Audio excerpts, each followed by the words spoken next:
Hello everyone and welcome to the Board Game Barrage podcast. It is the next in our series of our top 50 games of all time. This week we are looking at the numbers 20 to 11. We're very, very close to the top 10. This is the penultimate episode.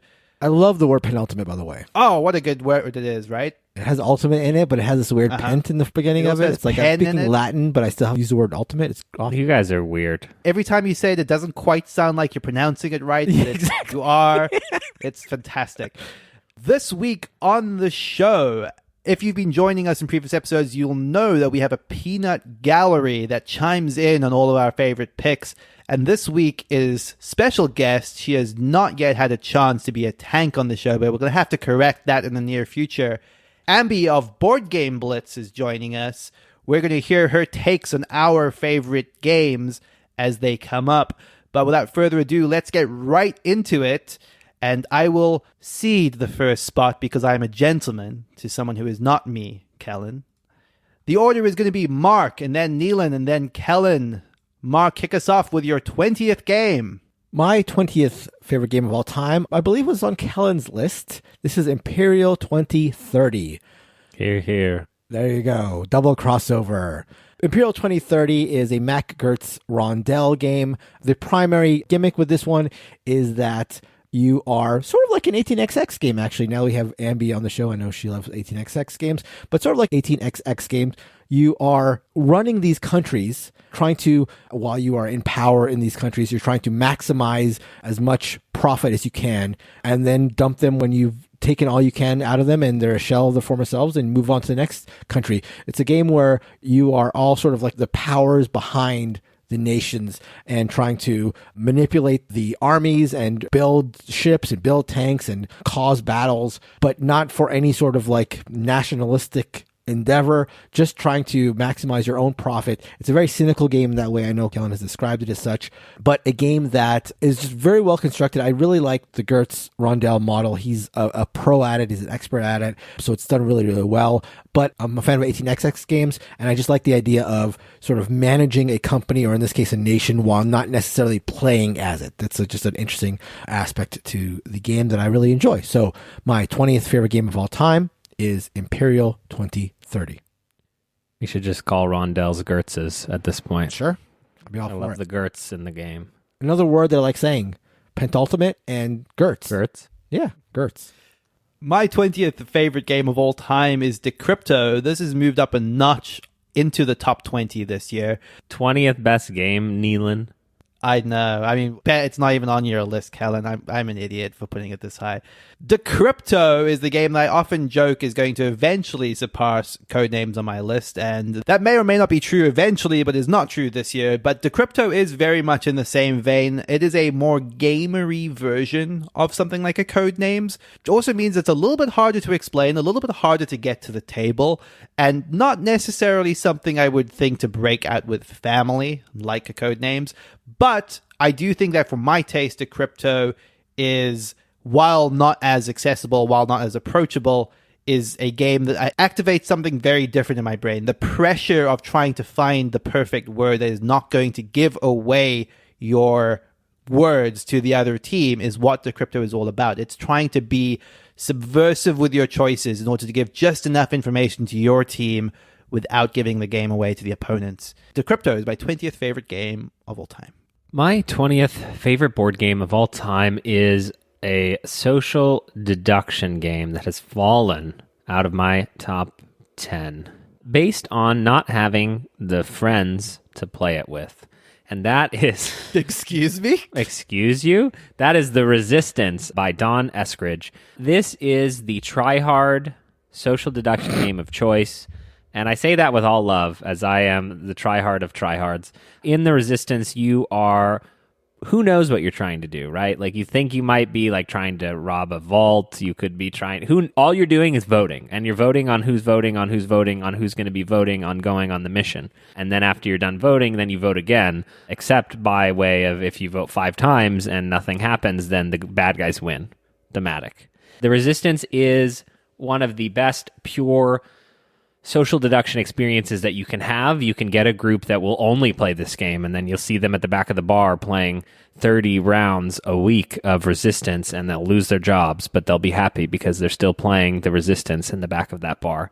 I would never turn down a game of Resistance. I have had a great game of Resistance this year. I find I am starting to question Legacy and how it relates to how these board games fit on top 50 lists of all time. I still love the Resistance. I would not part with it.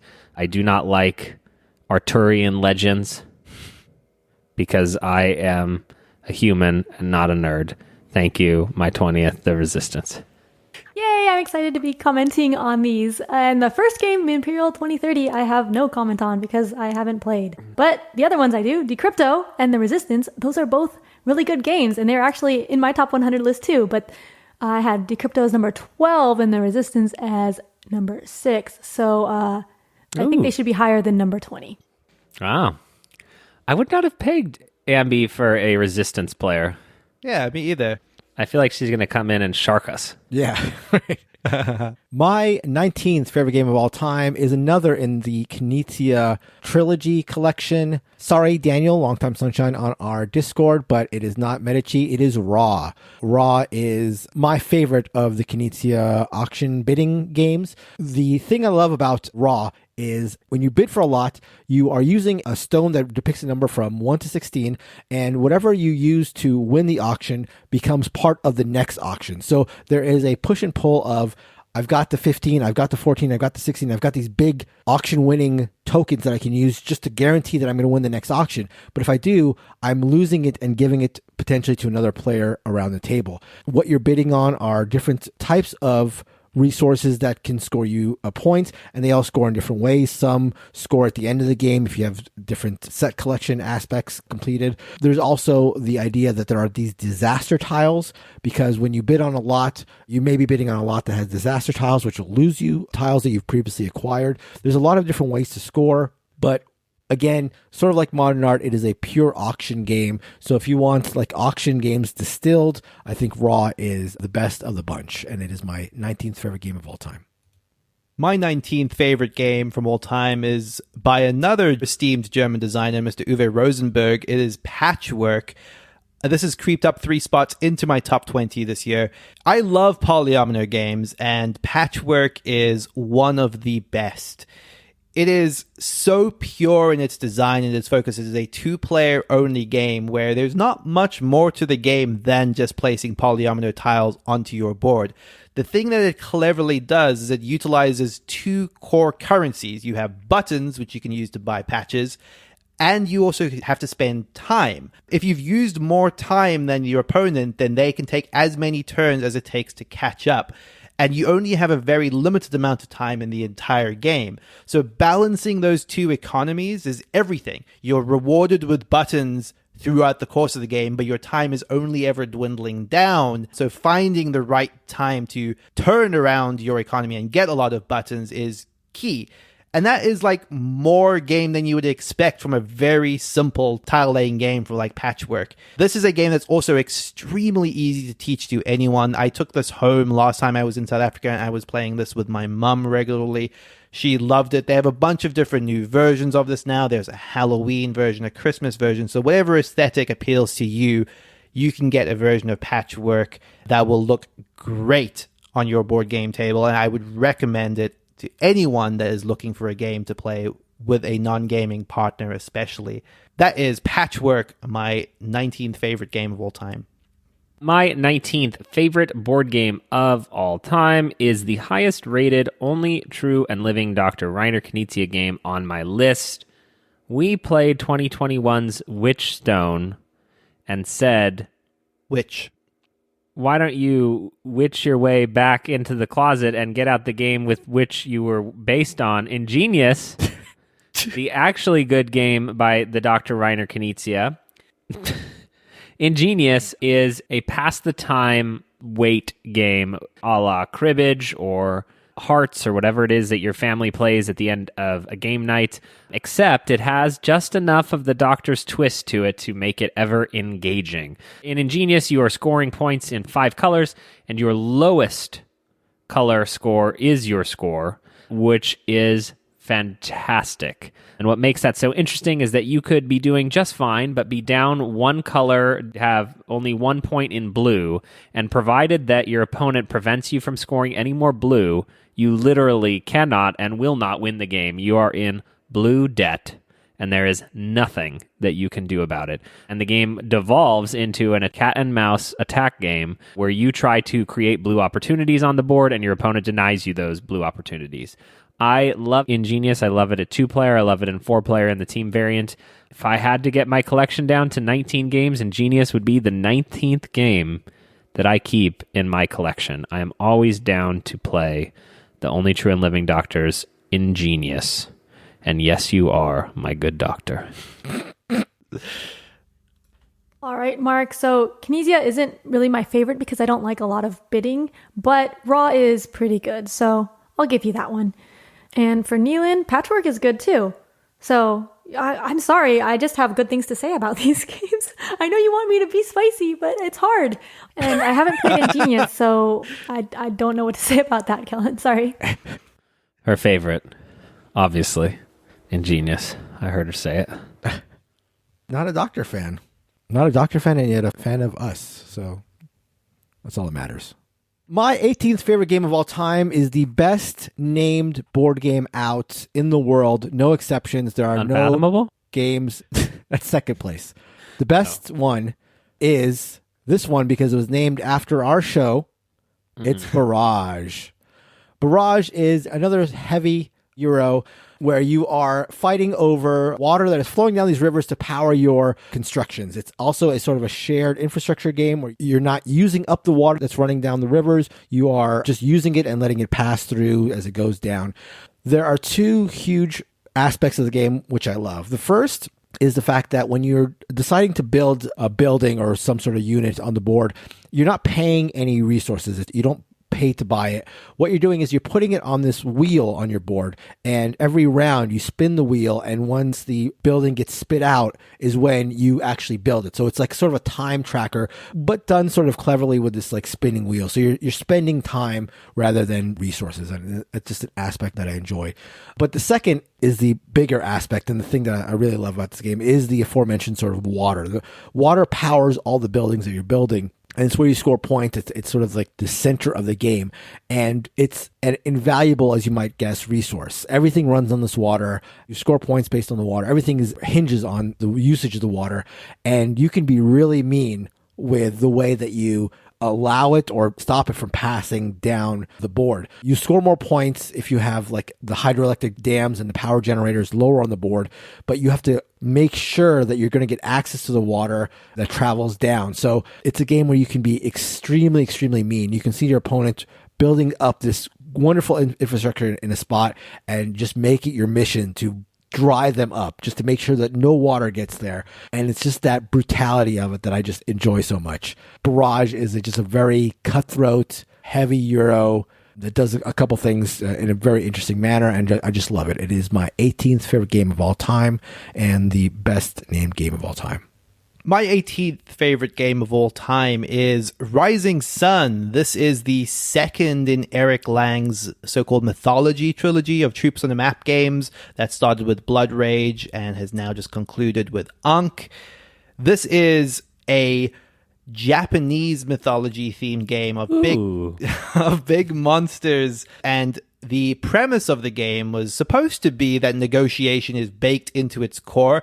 I think that is a little bit underbaked, but I do think that there are some moments of negotiation that's particularly around whom you're going to ally with, which are some of my favorite high points in this game.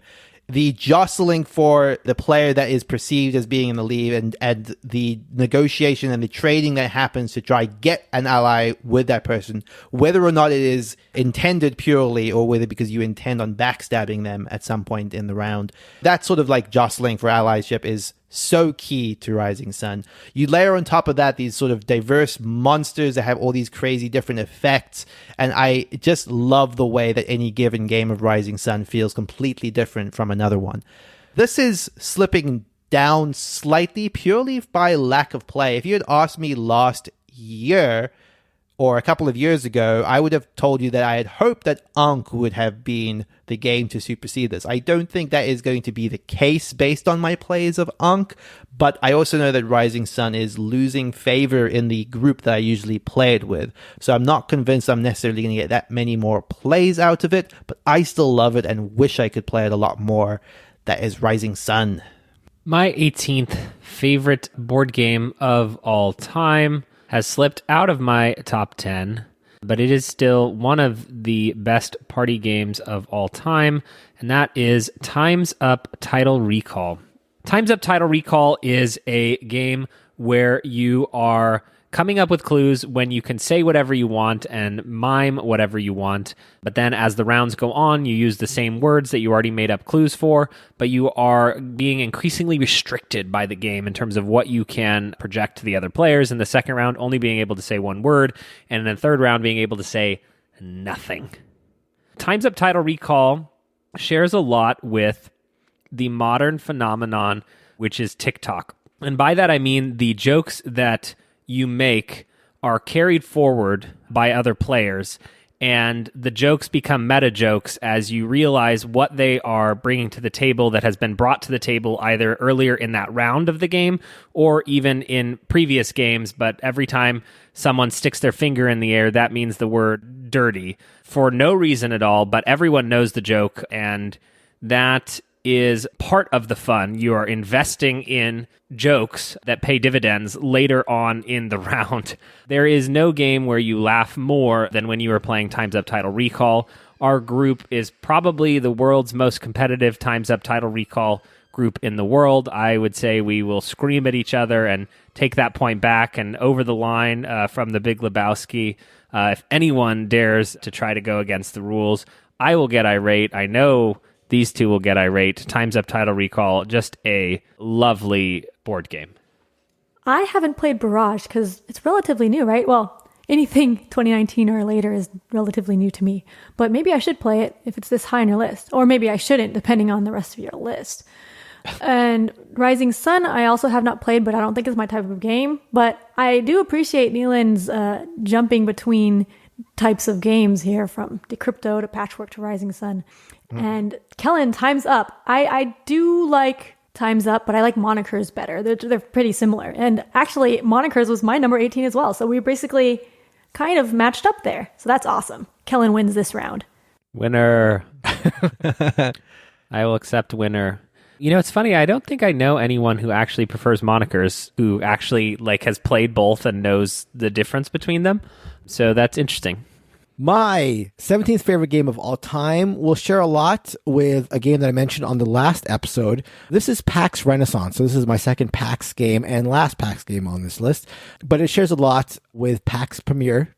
No surprise. And the reason I like PAX Renaissance shares a lot with the reasons why I like PAX Premier. They both have the card rows where you buy cards from to add to your tableau. They both have tableaus that you activate in interesting ways. They're games about intrigue and trying to ally with factions. In the case of PAX Renaissance, you're in Europe as a Renaissance banker trying to use your influence to sponsor discoveries and spread influence to different religions around the region. Like PAX Premier, huge reason why I enjoy this game is the historicity of it, the depth of the historical information. Again, this is just for me. I'm just a sucker for games that really are steeped in history. Although one thing to keep note of, especially if you're going to read the rule book on this one, is the designer has some controversial, is too light a term to use for it, takes on the historical period. So take that with a huge grain of salt. I would say a bucket of salt. But it's interesting to read, at least on the cards, about the different characters in the period. And I just, again, love this type of games that have this aspect to them. And it's just like the other PAX games, just plays out in a novel way. The way that you activate your tableau is an interesting aspect to it. So my 17th favorite game of all time is PAX Renaissance. My 17th favorite game of all time was spoken about by Kellen on last week's episode. This is Taj Mahal. It's a double crossover for the two of us. Taj Mahal by Dr. Rainer Knizia is an excellent game. I'm not going to belabor the description. Please refer back to Kellen's last week. But it is a game where you see all the paths, all the lots, all the auctions that will come in the game laid out before you at the start. And what you're doing is looking ahead, saying that one is the one that I need to nail. And you're preparing your hand of cards in anticipation of that. But then it all goes wrong because someone else also had their eye on the same prize. And you have to find the way to pivot from that horrible, horrible defeat in order to come back swinging on other auctions down the line. It mixes aspects of auction and area control and hand management in a way that I think is a delight. It is cutthroat and mean, and I love it. That is Taj Mahal at number 17. I think I said last week that Babylonia was the last new to the list game, when in fact we have my number 17 favorite board game of all time, which is the small box card game 6 Nimmt.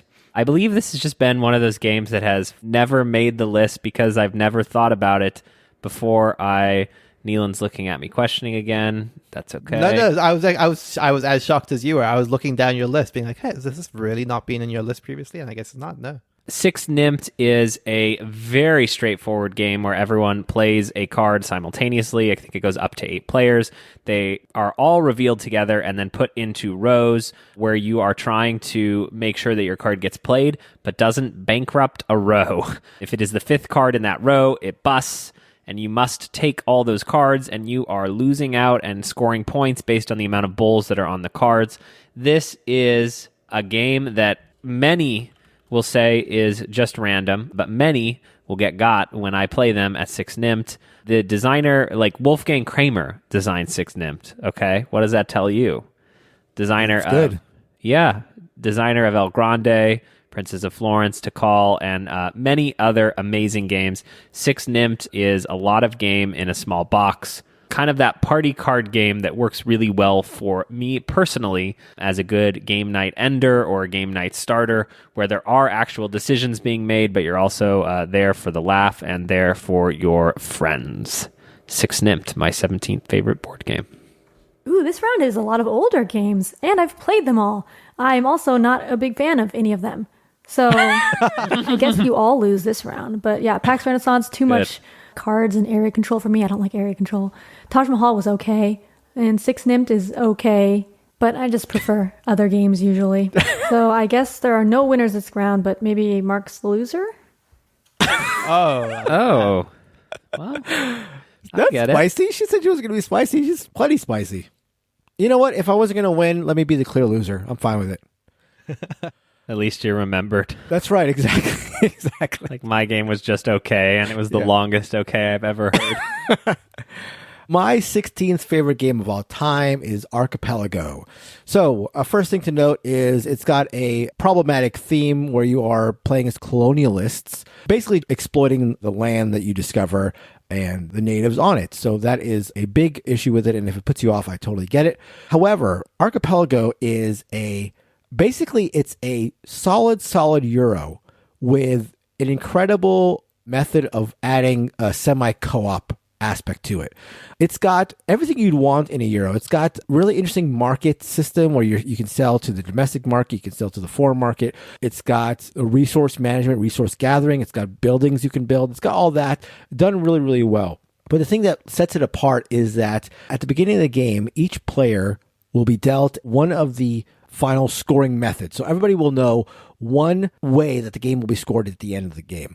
But you're not just scoring the card that you've been passed, you're scoring everybody's card. So my plays of this game have featured one thing in every time I've played it, which is the page of the rulebook being passed around that describes the scoring methods, just trying to suss out, why is Neilan hoarding the pineapples? Does he know that's going to be a way to score it in the game, or is he just doing it because he's going to be trying to contribute them to one of the crises? And that's another aspect of the game where the semi-cooperation stands out, where there can be crises that pop up throughout the game, and if the crises are not dealt with, then everybody loses. And so you can leverage the fact that you know that Neilan has pineapples and that this crisis requires pineapples to tell Neilan, like, hey, I may be on the hook for, my share of it, but I'm not paying it because I know you've got a ton of it. And if you don't pay the pineapples, we're just going to lose. And that's fine by me because I know you're hoarding them and I'm going to make you pay for them. Finally, the pièce de résistance when it comes to the semi-co-op nature of it, look at that, a little bit of French there, is the fact that one of the end of game scoring conditions could be that the only way that you win is if the natives overthrow the colonialists and basically the game wins. So basically, if you're dealt the card, you know that you win if everyone else loses, if the loss condition comes up. So if you've dealt that card, you're trying to maneuver things so that the natives overthrow their oppressors. So that's another interesting aspect. You're always wary of the fact that somebody might be trying to toss the game and have it end prematurely. It's just a very interesting collection of different aspects of game design, all sort of blended into one in a way that is unique to any game that I've ever played. So while there are definitely problematic issues to it, my 16th favorite game of all time is Archipelago. I think that Archipelago represents the strictest form of board game role-playing that exists. We are all not role players at all, and Archipelago is like a heavy Euro game that features just enough role-playing to get us going. There's so much game in it. It's 80 to 90% game, and that last 10% we just will scream at each other for hours on end and enjoy Archipelago. I just really like pineapples. What can I say? My 16th favorite game of all time is Birmingham. Another caveat that I've made several times on this list. This could just as easily be Lancashire. I didn't want to put them both on my list. I do slightly prefer Birmingham.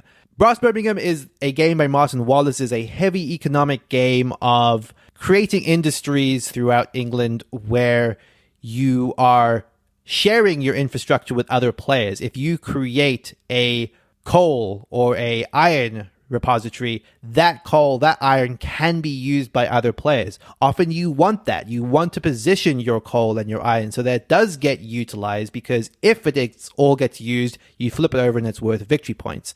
This game also breaks down into two discrete halves. You have the canal phase and the rail phase, and the board partially resets between those phases. So there's this element of trying to decide whether you're going to build infrastructure that is going to carry over into the second half of the game when the more expensive rail network starts to set in, or if you're just going to set up industries that are going to open up free space for you in the second half as a sort of clean slate reset. There are ways that you can power through developing your industries to get to the better technologies, the better industries, or whether you're just going to be the person that's going to provide the low-level access to stuff that's easy to create and that is going to be prime positioned so that other play people use it and you'll benefit by getting victory points once all those repositories have emptied. I love Birmingham. This has shot up my list 17 spaces this year. I played a bunch of games of this online. The Roxley edition, which took Martin Wallace's original design and they redeveloped it into Birmingham, and their new production is sublime. The art in this is dark and a little bit dreary, but I think it looks so striking. That is Birmingham, my 16th favorite game of all time. Great game. My 16th favorite board game of all time is Telestrations, the amazing party game of drawing and writing and writing and drawing.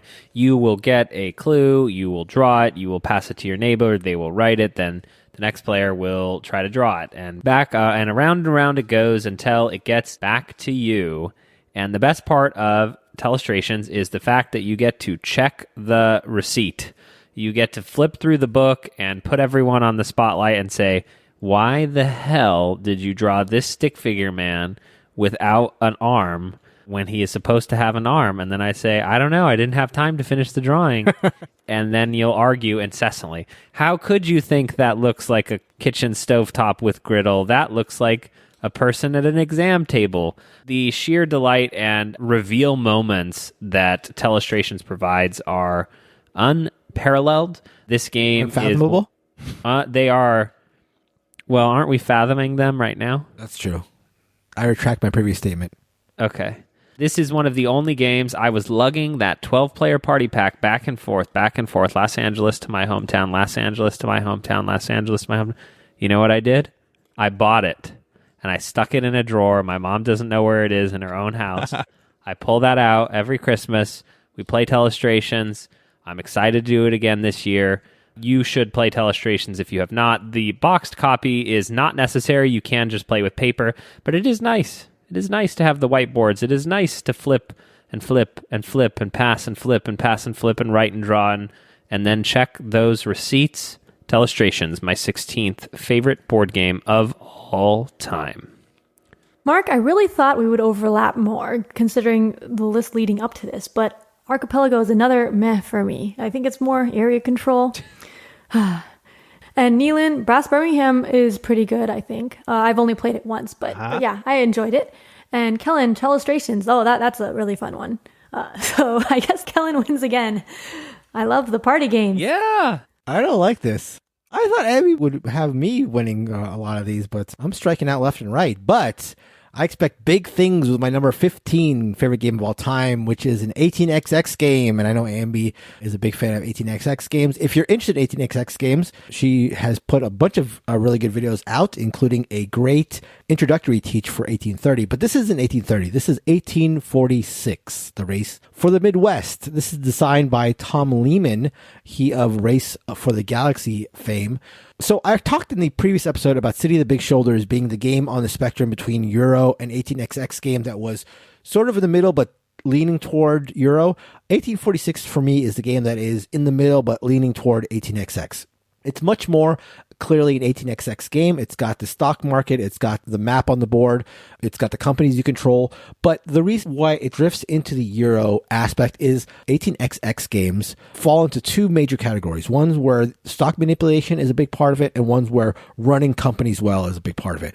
1846 is a running companies well game. So if you're a Euro player and you're looking for optimization and efficiency and just running things as well as you can, 1846 scratches that itch. Also, there are these aspects of 18xx games which are called private companies, which are sort of like passive power. And in a lot of 18xx games, those are put up for auction. 1846, those are distributed via a draft. So it's another sort of Eurofication of 18xx games. I think if you're interested in the 18xx genre of games, City of the Big Shoulders is one great option if you're more of a Euro player. But if you want to dip your toe one step further, I think 1846 is a great way to go.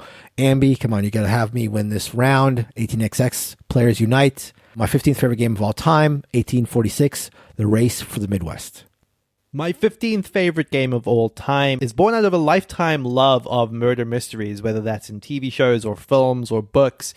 This Committing murder. My life of serial crime.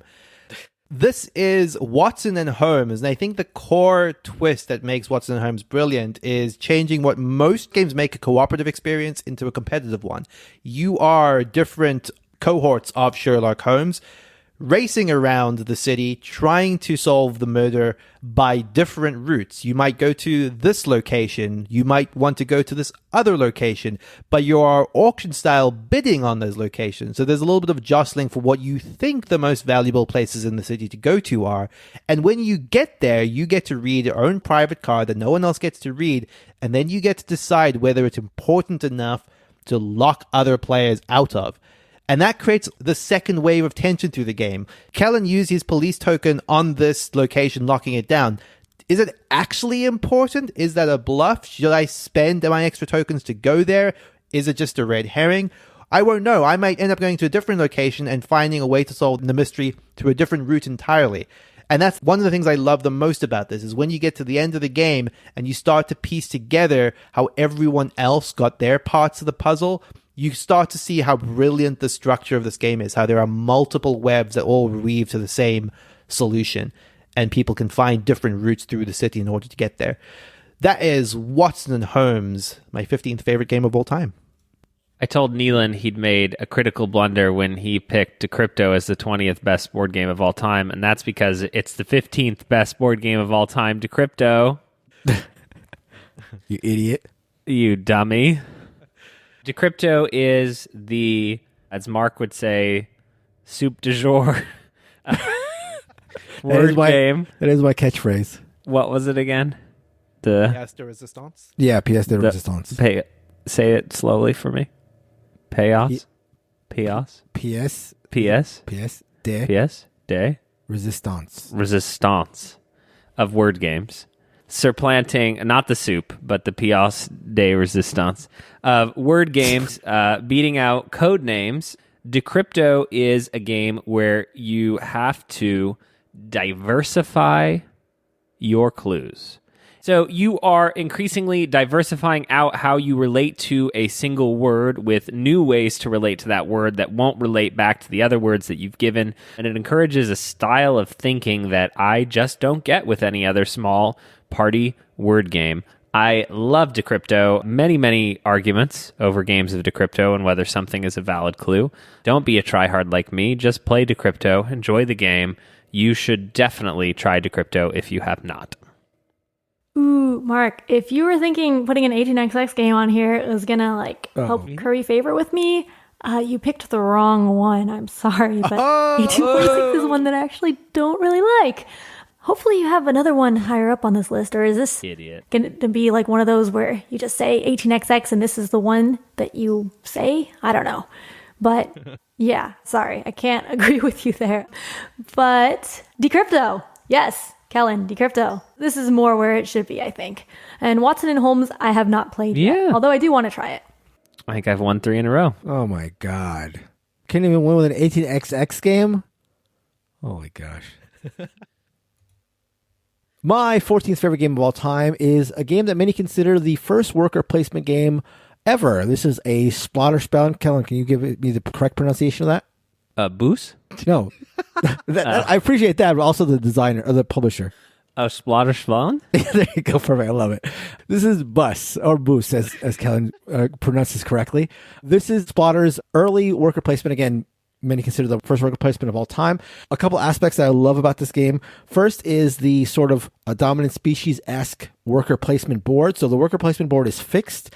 So you always know what worker placement spots fire off in the order they fire off, but it's all about jumping in and making sure that you're placed correctly so that things you want to do early happen and potentially trigger things that will happen later. The other thing that I love about this game is you start the game with 20 workers and you are free to use as many as you want any round. So you have to use at least 2, but if in that first round you want to use all of them, go ahead and do it, and then you're just out for the rest of the game. So it's a game where you just can't be willy-nilly about your worker placement. You have to really know when to use them and when to hold back. It's a game where if the game runs late and you play for a number of rounds, you start looking at the number of workers the other players have and trying to calculate what they even can do with so few workers. There's a couple other aspects to it that I really enjoy that sort of lend to a sort of cutthroat nature where you're all vying as these people running bus routes to send customers to places they want to go, and you can sort of like snake a customer out from somebody else's route, which is something I really enjoy. You know, you can have a competing route and take a customer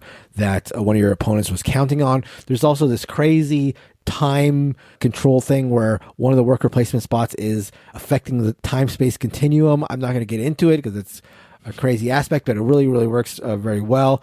And, you know, if you mess around with the time-space continuum too much, the game can end immediately in that way as well. So typical weird Splotter design, but a game that I enjoy a great deal. My 14th favorite game of all time is Bus. My 14th favorite game of all time used to be in my top 10. It has slipped out. It is Codenames. This is still an incredible game. Marcus said this a lot, that every time I feel like I'm out and done with Codenames, all I have to do is play another round of Codenames, and I'm reminded about why it's so well loved and why it's absolutely deserved its status as probably the latest and newest modern classic that I think is going to persist in board games for a very, very long time. Codenames is a game that you can teach to almost anyone and is so dynamic in just how you structure your clue giving and your prompts to the audience that is on your team. If you have someone on your team that has as much knowledge about video games as you do, you might work in clues that are video game related into getting word connections going. And I think that's one of the things that's brilliant about it. There aren't obvious connections to be made with given words. It all depends on who you're giving those clues to. That is Codenames at number 14. My 14th favorite board game of all time is my favorite card dueler that comes to us from Small Box Games, one of my favorite indie board game publishers ever. I buy everything they create. My credit card is on file. But his magnum opus, Omen, A Reign of War, has just enough twist to the card battler genre that nothing else will do for me. And that starts with a very simple economy question on every turn. do you want cards or do you want money? And money is the resource that you use to pay for those cards to play them. And if you choose all cards, you're going to get an extra card. If you choose all coins, you're going to get an extra coin. But you can choose to have a mix of them. And I find that first decision just endlessly fascinating. You combine that with a 3-pile card dueling system where you're fighting over 3 different fights, but you're actually focused on achievements. So it isn't just knock the people out. This isn't Radlands where someone dies and then the game ends swingy back and forth. You are trying to make tactical decisions about when it's best to go for a specific achievement. Have a beast in all your rows. Well, that's not going to be what's most efficient, but I've got to do it at some point, so maybe that point is right now. I find the amount of things that you get to think about in Omen astounding for a small, simple card game. There is a myriad of expansions and versions of this if you want it. I personally play the Omega Edition, which is just sort of has just enough for me. I never get tired of playing Omen. I love the artwork in this game, and I can't get enough of small box games in general. That is my 14th favorite board game of all time, Omen, A Reign of War. Ooh, Mark might finally get a point here. Bus is a really good game, and I actually got to play it recently, and I really enjoyed it. But Codenames is also really good from Neilan. I don't know which I would actually put better, but yeah, those are both really good picks. And I haven't played Omen, so I have no comment on that one. I'll take a tie for first place for sure at this point. Anything to supplant Kellen? Oh yeah, you guys both get a point for that? Yeah. That's right. That's how that math works? Okay. I think we get 2 points each. Oh, really? Interesting. My 13th favorite game of all time is another appearance by the one and only Dr. Reiner Knizia. This is, in my opinion, his magnum opus, Tigris and Euphrates. Tigris and Euphrates is a game that is a tile-laying game that has the theme of different civilizations fighting over control of the land. And it's a game where the theme, again, with a lot of Knizia games, I mentioned this before, with modern art, there's a criticism that his games are structurally sound, but the themes are pasted on. But like modern art, I think that the theme in Tigris and Euphrates actually works quite well. It's a chess sort of like game where you always know what the board is going to look like. There is some randomization in the way you draw tiles, but the way it plays is very long-term strategic with a tactical bent with the tile draw. It's very, again, chess-like, and a game that just feels like you're going to war with your opponents. It's just a game that has a very classic feel to it that, for whatever reason, just scratches that chess, solemn, strategic itch for me. Just my absolute favorite of the Knizia games. One that is tough to play with players that are way outside your level of expertise. I've played this game with people who are Tigris and Euphrates like masters, and I get stomped, and it's not the greatest experience. But when you play with people who are on around the same level, much like chess, I think it can be a great experience. So my 13th favorite game of all time is Tigris and Euphrates.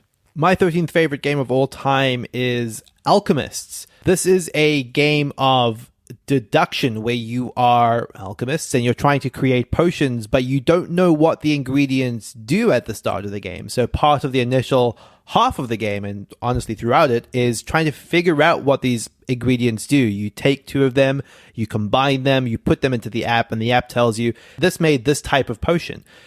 Using that information and by combining those ingredients with other ingredients, you start to discern the properties of those ingredients. And the aim of the game is to find and identify the exact nature of as many of those ingredients as possible.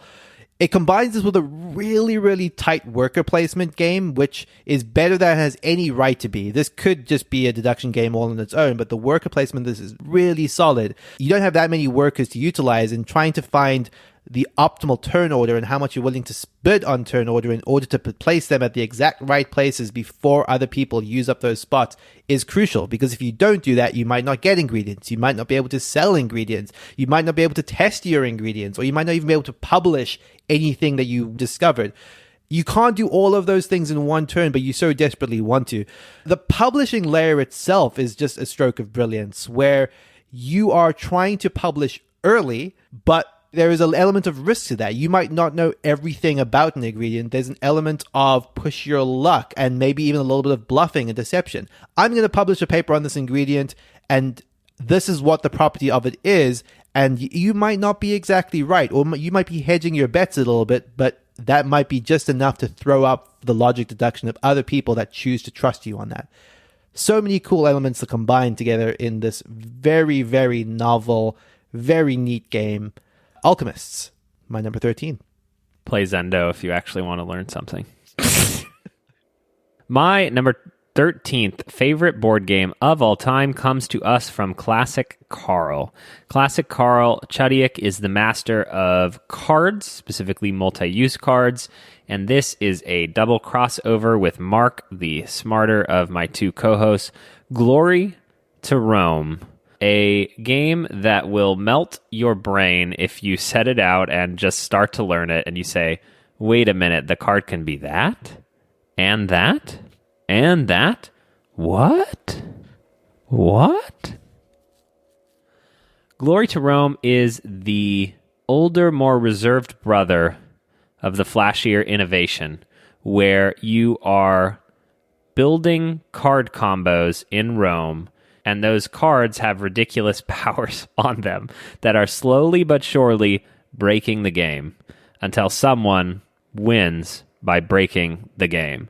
Except those card powers won't always be used for their powers. Sometimes they'll be used to start a building site. Sometimes they'll be used as the material that goes into your building site. Sometimes they'll be a patron that allows you to be better at doing certain types of actions. They get thrown in the middle as the commodities that you are taking for other actions. It has brilliant systems. It all is streamlined and works well together. This one is relatively hard to find and is more readily available as the two-player Matainai that is shorter, quicker, cheaper, and less thematically consistent. I love Glory to Rome, and in fact think I still have too much to explore in it, but it is hard for me to love it as much as I love another game from Mr. Classic Carl that will not be mentioned this episode. Dun, dun, dun. I know Tigris and Euphrates is a classic, but I haven't played it yet. I need to at some point. But Mark might actually win this round because Alchemists, I thought was okay. But the problem with Alchemists is people call it a deduction game, and it's really a worker placement game with a tiny bit of deduction in there. So don't get my hopes up by calling it a deduction game. And then Glory to Rome, I haven't played, but I probably wouldn't like it because it doesn't seem like the type I'll of game. take it. So yeah, I guess Clear by victory. default, I'll take it. Mark wins this round. No. I'll win by default. I don't care. At this point, I'll take it. I will take it gladly. Wait, yours was Tigris and Euphrates? Yes. And she thinks she's going to like that more Yes. than Glory She to has good Rome? taste. She has good taste She in just said games. no area control. All right, moving on. Yeah, you would like to move on from this argument. Well, Kellen brought up Wolfgang Kramer earlier, and he's going to make a reappearance here, although I fear that Ambie's not going to be a big fan of this game because if she doesn't like area control, she's probably not going to like the greatest area control game, the most classic area control game of all time. This is El Grande. El Grande is, again, in the mold of these old Euro classic top tier games, a rules light, interactive Euro game.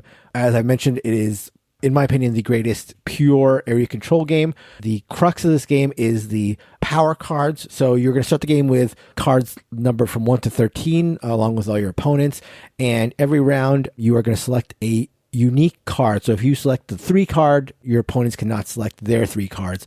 And that card is going to indicate the turn order as well as the number of caballeros, basically workers, that you can move from your reserve to your active pool. And then you're going to be able to distribute these caballeros around the board, including the...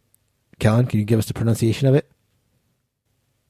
The Castillo? There you go. Perfect. Which is a little tower that you're throwing your workers in. It's a little nice little twist in this game where there's a certain number of workers in this tower that is hidden until the end of the round when they're revealed. But when you take your turn in turn order, you can draft one of these cards that is available. And the cards allow you to manipulate the board and place your workers. And basically all it is about placing your workers, trying to get majorities in the different areas around the board. There is a king piece that moves around that determines where you can place your workers. You cannot place place your workers in the area the king resides, and you can only place your workers around where the king is. So there is an aspect of making sure that you are early enough in turn order that you can potentially manipulate the king. If you're leading in a region, for example, and you want to make sure that you lock it off, you might be able to draft a card that will move the king to that region, allowing no more workers to be placed there and therefore guaranteeing your victory in that region. If you're a fan of area control and you haven't played El Grande, you are depriving yourself of the most classic, the greatest area control game of all time, and my 12th favorite game of all time, that is El Grande. My 12th favorite game of all time is Scythe. This is a wannabe but not really 4X game. It is a sort of a Cold War combat mixed with more of a Euro farming sensibility game that is mostly about action optimization. Players are racing to complete a number of achievements in order to score victory points. And typically the player that hits those achievements first is in a good position to win. You are spreading out across a hex map where you are gathering resources. The action system I find quite clever, where you have two rows of actions, a top row connected to a bottom row, which is going to be different on every player's board. And it is about connecting those actions in subsequent turns together smartly so that if you take the top action, you can then also perform the bottom action, provided that you have the correct number of resources. You're upgrading your board, you're building mechs, you're spreading out across the map in order to control as much territory as possible. Scythe is probably going to start slipping down my list. It used to be in my top 10, not from lack of my wanting to play it. I still enjoy it a huge deal. I feel like this is another one of those games that, like Rising Sun, I do not have that many people who want to play it with me anymore, unfortunately, which could just see it slipping down in the years to come. That is Scythe, my 12th favorite game of all time. The modern day Cones of Dunshire. My number 12 favorite board game of all time. I don't know who has said it already or who will say it again. It is Hansa Teutonica. If you listen to any board game podcasters, you will hear them talking about Hansa Teutonica. It doesn't matter which podcasters they are. Hansa Teutonica is a old school Euro game, which means that it has interaction, unlike new Euro games, which have no interaction. In Hansa Teutonica, you are doing a number of things to score points and build routes around a route. You are trying to upgrade your ability to take actions, your ability to go into certain locations. You are depositing your cubes around the map in hopes that other people will bump you off of them, which lets you move those cubes to an adjacent route, but with more. So what feels like a very mean game is actually a game of opportunistic bumping, where you will be bumping your neighbors over and over and over again, and then using the helicopter action, which is super thematic, to whisk your cubes across the board to score more points than your opponents. This has the wonderful feeling of being an hour to an hour and a half long, while also allowing you to go down different upgrade paths. Do you want to be the person that can go in any type of building, no matter what color it is? Do you want to be the person with a bunch of actions? Do you want to be the person with the biggest bag? Let me tell you, I love being the person with the biggest bag. No, I don't. That's the boring one. But your ability to sort of upgrade and modify just feels nice, and it's super, super, super clean for the game. This came out in a big box version recently. I don't think I've ever played anything in the big box except for Hansa T, the classic game. You should try Hansa Teutonica if you have not. It is a classic. Hansa Teutonica is great. Yeah, this was on my list a few episodes ago. I think this is incredible. Like, it is one of the old school Euros that really, really holds up in a huge way in 2021. And Mark will get to it next episode. Who knows? Who can say? We Full can't. Surprises. Except I can't say. He will. I'm not going to win with Hansa Teutonica. Sorry, Mark, I haven't played El Grande. It's on my list of eventually maybe I'll play it sometime. And Neilan, I have played Scythe, but I didn't like it, so Oh? sucks for you. Kellen. And Kellen, I have played Hansa Teutonica, and I do enjoy it. Yes. So, yay, you win again. Oh my God. And it's not a party game this time, so yay for variety.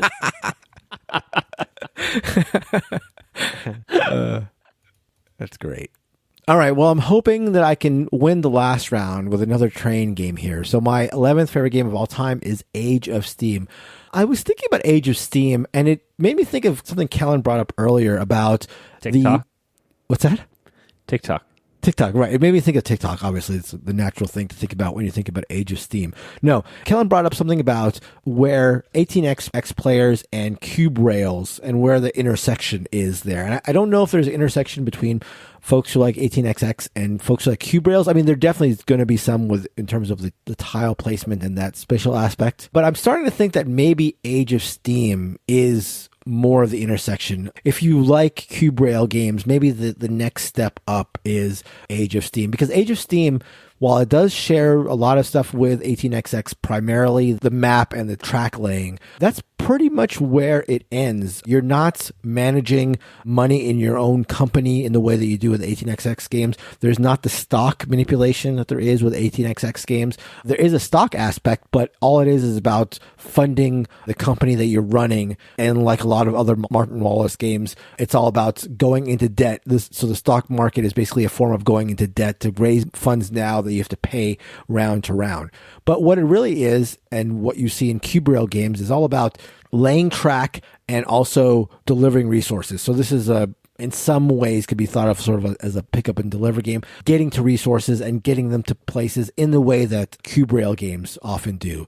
It's brutal in the same way that some cube rail games can be, where, you know, you want to make sure you get from one place to another. You want to make sure to get that color cube, and you can just see somebody else's train cutting you off. And it can be especially brutal when you're cut off and you've got to find another way around. It can just be a very, very punishing game. An added bonus to those who enjoy Age of Steam is that there are, at this point, hundreds of maps that you could play with, ranging from things from the Western US. You could play Europe, but now you can play things like the moon. You can play, there's like a heaven and hell map, I think. So there's a bunch of different takes on it, each of them with their own special rules. So if you get into Age of Steam, there's a lot of depths to plumb when it comes to that one. So my 11th favorite game of all time is Martin Wallace's Age of Steam. I'm not very optimistic about Ambie loving my 11th pick, which is Cthulhu Wars. This and Scythe have swapped places compared to last year. Cthulhu Wars moving up one spot, Scythe moving one down. Cthulhu Wars is the troops on the map game that I sort of now measure all other troops on the map games against. It is big and it's lavish and extravagant and it's a little bit absurd. It has gigantic miniatures and a ton of dice, but the experience is sort of unlike anything else that I've played in this genre. It is just big and splashy while having these very sort of strategic decisions around how you're going to build your faction in any given game, because the options you have in terms of the order that you unlock spell books, both in the goals that you're pursuing and the powers that you're gaining, can be very different from game to game, and that's assuming you're even staying within the same faction. Every faction plays completely differently in a way that requires you to learn how best to benefit off of them strategically, and that sort of only comes from multiple plays of this. I played Cthulhu Wars Duel for the first time this year, and it was, while I think it's definitely a lesser game than its big brother Cthulhu Wars, it did a lot to bolster my want to play Cthulhu Wars again, and I hope we get to in the near future. That is Cthulhu Wars, my 11th favorite game. Wow. What a great pick, Neilan. Thank you. You didn't say a Sandy Peterson game.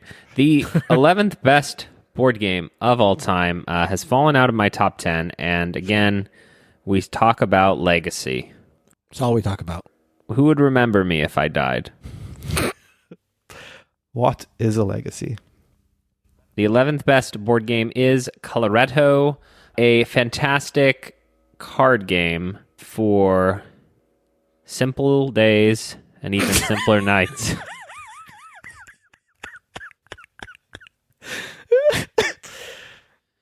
In Coloretto, you have a set of chameleons in colors, and you are collecting sets of them. And you will score in only 3 colors of chameleons, and you'll score in exponential growth. So if you have 1 chameleon score, if you have 2, 3, 4, all the way up to either 6 or 7, will score you points. Any surplus you have after that does not score. In addition to that, you will only score 3 different colors, and all other chameleons you get will be negative. That means you will be exponentially scoring in the opposite direction, which increases the tension of your turn-to-turn choices. Because getting 1 card of a color that you don't want is fine. It's only negative 1 point. But suddenly, as you get closer and closer to the end of a round, you're having to pick up a second and a third card, and that is going to start hurting you. This is all done brilliantly with a very simple system of hops. That is rows of cards where you're adding cards to them. Once you take a row, you are out. Up to 3 cards can be played in a hop, and that is the game. You're looking around, okay, Daniel really wants orange, so I'm orange and blue, so I better not be putting this blue on that pile. I'm going to be putting it into a different hop so that Daniel has to choose between them. This card game is unfortunately out of print right now, which is obnoxious. Do not pay $50 to buy Coloretto. You will not have a simple day or a simple night if you do so, but it will come back into print, and you should check it out. It is one of my favorite games, and one that I had the recent chance to play again, and it was, as always, a delight. I love Coloretto. This was on my list as well earlier, and it is almost top of the list of games that I want to take home with me for the holidays. I noticed you value Legacy less than me because you pushed it further down your list. Mm-hmm. All right, this is another default win for Mark because I haven't played Cthulhu Wars or Coloretto. Although I do want to play Cthulhu Wars at some point. Just because. But Age of Steam, I've played a few times. Not as much as I would like to. It's a very interesting game, very good and tight and tough. Yeah, we need to play it more. And did you just put me on this list because you had a couple train games here and you were hoping Mark? Absolutely not. Get me to vote for you? Are we even supposed to vote? Well, if we are voting, then Kellen wins, I think. Yes! Because I think I had the most crossover with him. Well, that didn't go the way I wanted it to. Ambie will be on every episode of 2022. That is going to do it for this week's episode of the show. Thank you so much for listening to our show this week. Thank you so much to Ambie for joining us in the Peanut Gallery this week. You can check out her stuff at Board Game Blitz. Just search for Board Game Blitz and you'll find a bunch of excellent videos. There are song parodies of board games as well as their awesome podcast. Next week on the show, we will be doing our top 10 favorite games of all times, and yet another fantastic guest in the Peanut Gallery will be joining us to pick apart our choices. You have to be here. You've joined us this The big one. You have to be there for the grand finale. Thank you as always to Heart Society for our intro and outro music. What's in your mind, kid? Please catch us on all of our social media. We're on Twitter. We're on Facebook. You can hit us up on Discord to argue who you think picked the best games at boardgamebarrage.com/Discord. Bye-bye. Goodbye. Good night.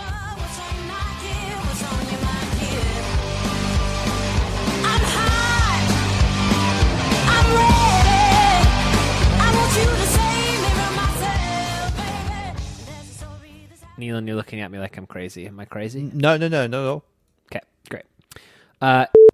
209. The delirium has set in. Harness it.